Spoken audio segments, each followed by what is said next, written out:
ಗುಜರಾತ್ನಲ್ಲಿ ನಡೆದ ರಾಜ್ಯಸಭಾ ಚುನಾವಣೆ ಆಡಳಿತಾರೂಢ ಬಿಜೆಪಿ ಹಾಗೂ ವಿಪಕ್ಷ ಕಾಂಗ್ರೆಸ್ಗೆ ಪ್ರತಿಷ್ಠೆಯ ಪ್ರಶ್ನೆಯಾಗಿತ್ತು. ಯಾರು ಗೆಲ್ತಾರೆ ಯಾರು ಸೋಲ್ತಾರೆ ಅನ್ನೋ ಲೆಕ್ಕಾಚಾರವೂ ಕೂಡ ಜೋರಾಗಿತ್ತು. ಕೊನೆಗೂ ರಿಸಲ್ಟ್ ಅನೌನ್ಸ್ ಆಗಿದ್ದು ಅಖಾಡದಲ್ಲಿ ಗೆದ್ದೋರು ಯಾರು, ಮಣ್ಣು ಮುಗ್ದೋರು ಯಾರು ಅನ್ನೋದಕ್ಕೆ ಉತ್ತರ ಇಲ್ಲಿದೆ.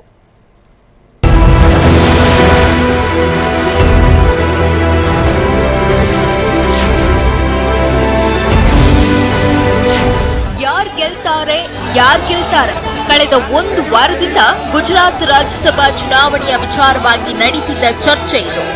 ಇದಕ್ಕೆ ಕೊನೆಗೂ ಉತ್ತರ ಸಿಕ್ಕಿದೆ.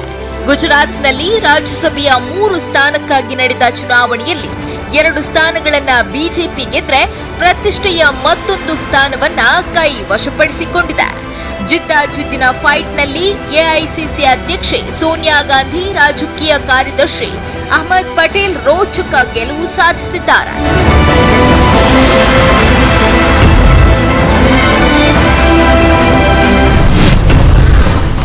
ಬಿಜೆಪಿಯ ಶಾಸಕನಿಂದಲೂ ಅಡ್ಡ ಮತದಾನ.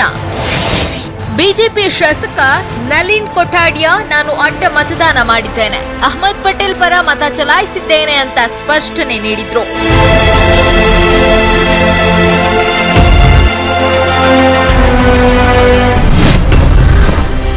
ಹೈಡ್ರಾಮಾಗಳ ನಡುವೆಯೇ ಹೊರಬಿತ್ತು ಫಲಿತಾಂಶ.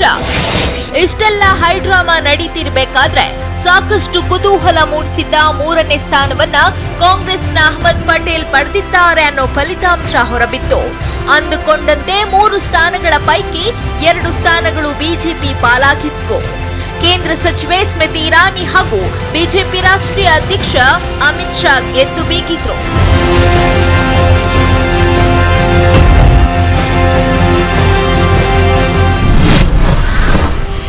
ಇದ್ದ 176 ಮತಗಳ ಪೈಕಿ 2 ಮತಗಳು ಅನೂರ್ಜಿತಗೊಂಡಿರೋದ್ರಿಂದ ಕೇವಲ 174 ಮತಗಳನ್ನಷ್ಟೇ ಪರಿಗಣನೆಗೆ ತೆಗೆದುಕೊಳ್ಳಲಾಯಿತು.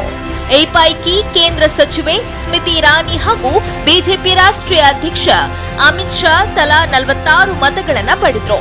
ಇನ್ನು ಅಹ್ಮದ್ ಪಟೇಲ್ 44 ಮತಗಳನ್ನ ಪಡೆದ್ರೆ ಬಿಜೆಪಿ ಅಭ್ಯರ್ಥಿ ಬಲವಂತ್ ಸಿನ್ಹಾ ರಜಪೂತ್ 38 ಮತಗಳನ್ನ ಪಡೆಯುವ ಮೂಲಕ ಸೋಲನುಭವಿಸಿದ್ರು.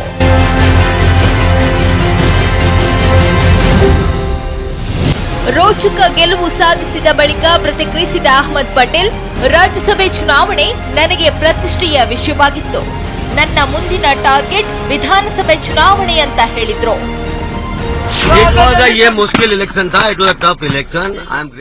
ಈ ಚುನಾವಣೆ ತುಂಬಾ ಟಫ್ ಆಗಿತ್ತು. ಇದರಲ್ಲಿ ಗೆದ್ದಿರೋದು ಖುಷಿ ಕೊಟ್ಟಿದೆ. ನನ್ನ ಮೇಲೆ ಭರವಸೆ ಇಟ್ಟ ನಮ್ಮ ಪಕ್ಷಕ್ಕೆ ಧನ್ಯವಾದಗಳು.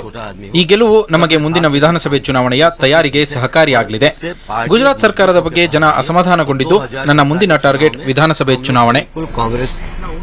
ಚುನಾವ್ ಜೀತೆಗಿ और बीजेपी को हराएंगे. 2 ಸ್ಥಾನಗಳಲ್ಲಿ ಗೆಲುವು ಪಕ್ಕಾ ಮಾಡಿಕೊಂಡಿದ್ದ ಬಿಜೆಪಿ ಗುಜರಾತ್ನಲ್ಲಿ ರಾಜ್ಯಸಭೆಯ 3ನೇ ಸ್ಥಾನವನ್ನು ಗೆದ್ದು ಕಾಂಗ್ರೆಸ್ ಅನ್ನ ವಾಶ್ ಔಟ್ ಮಾಡೋ ಪ್ಲಾನ್ ನಲ್ಲಿತ್ತು.